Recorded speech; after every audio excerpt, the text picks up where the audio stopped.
Qual foi o segredo por trás do sucesso de The King of Fighters 94? Lançado em 1994 nos arcades, o jogo chegou em uma época dominada por grandes nomes dos jogos de luta, mas conseguiu se destacar de uma forma completamente diferente. Mas o que fez The King of Fighters 94 se tornar um fenômeno tão grande logo no seu lançamento? The King of Fighters 94 foi lançado em 1994. É mesmo?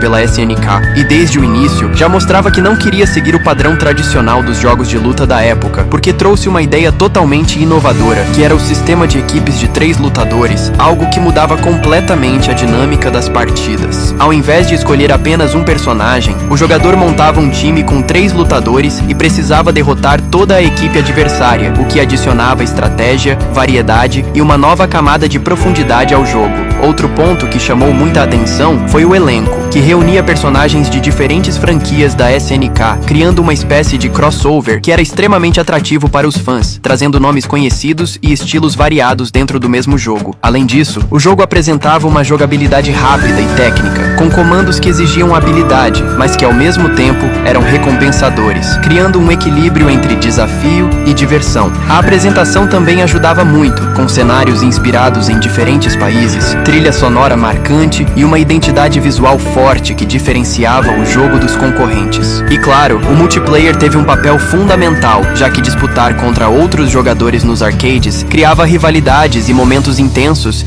que ajudaram a popularizar ainda mais o jogo. Tudo isso fez com que The King of Fighters 94 não fosse apenas mais um jogo de luta, mas o início de uma das franquias mais importantes do gênero. E você, também acha que The King of Fighters 94 mudou os jogos de luta? Ou prefere outros clássicos daquela época? Conta pra gente nos comentários. Era início dos anos 80 e o mundo dos videogames estava em crise. Empresas quebrando, jogos de baixa qualidade e consumidores perdendo a confiança. Um período que ficaria conhecido como o Crash dos videogames de 1983. Parecia o fim de uma era. Mas do outro lado do planeta, no Japão, uma empresa chamada Nintendo preparava algo revolucionário. Em 1983, eles lançaram o Nintendo Entertainment System, conhecido no Japão como Famicom. Era um console simples à primeira vista, gráficos 8 bits, cartuchos e controles com poucos botões. Mas havia algo especial ali, algo que mudaria tudo.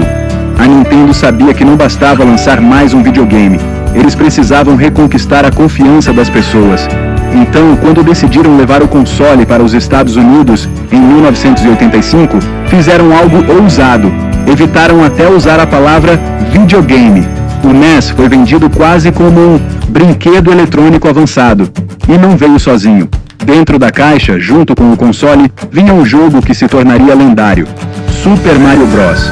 A história de um encanador bigodudo, criado por Shigeru Miyamoto, que pulava em tartarugas e atravessava mundos coloridos, parecia simples, mas era viciante, inovador e, acima de tudo, divertido de verdade. As pessoas começaram a jogar e não queriam mais parar.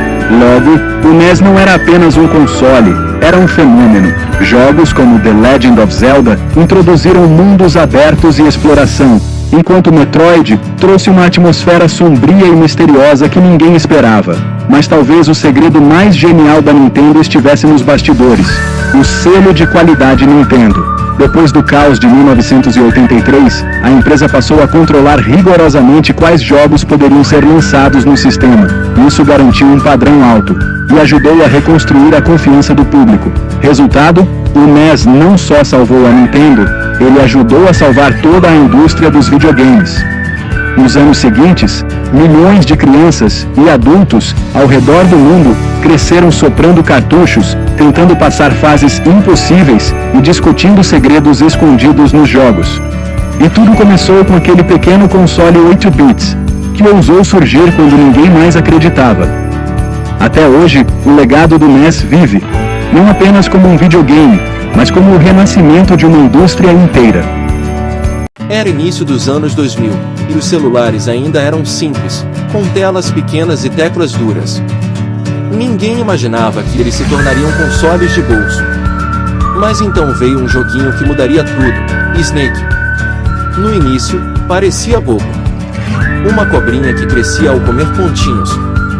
Mas havia algo hipnotizante ali. Em salas de aula, ônibus e filas de banco, Pessoas inclinavam a cabeça, concentradas, tentando bater seus próprios recordes. O jogo não tinha gráficos incríveis, nem som elaborado, mas tinha algo mais poderoso: desafio simples e viciante. Os celulares da Nokia espalharam essa febre pelo mundo. O Snake virou praticamente um ritual. Quem tinha celular, jogava. Quem não tinha, pedia emprestado. Com o tempo, a tecnologia evoluiu. As telas ficaram coloridas, depois sensíveis ao toque. E então, uma revolução aconteceu: a chegada do App Store e da Google Play. De repente, qualquer pessoa podia baixar jogos em segundos. Foi como abrir as portas de um parque de diversões infinito. Vieram então fenômenos globais. Primeiro, jogos simples e viciantes como Angry Birds, onde pássaros eram lançados contra porcos, uma ideia maluca que virou sucesso mundial. Depois, jogos sociais como Clash of Clans, que transformaram celulares em campos de batalha estratégicos, conectando milhões de jogadores. Mas a história não parou aí.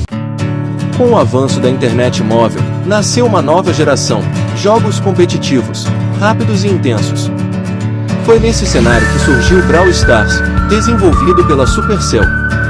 Diferente do Snake, ele trazia personagens carismáticos, partidas online em tempo real e uma comunidade gigantesca. Agora, não era mais só jogar sozinho. Era competir, formar equipes, subir rankings e até sonhar em ser profissional. O que antes cabia em uma tela verde simples virou um universo vibrante, cheio de cores, estratégia e emoção. E mesmo com toda essa evolução, há algo curioso: o espírito continua o mesmo.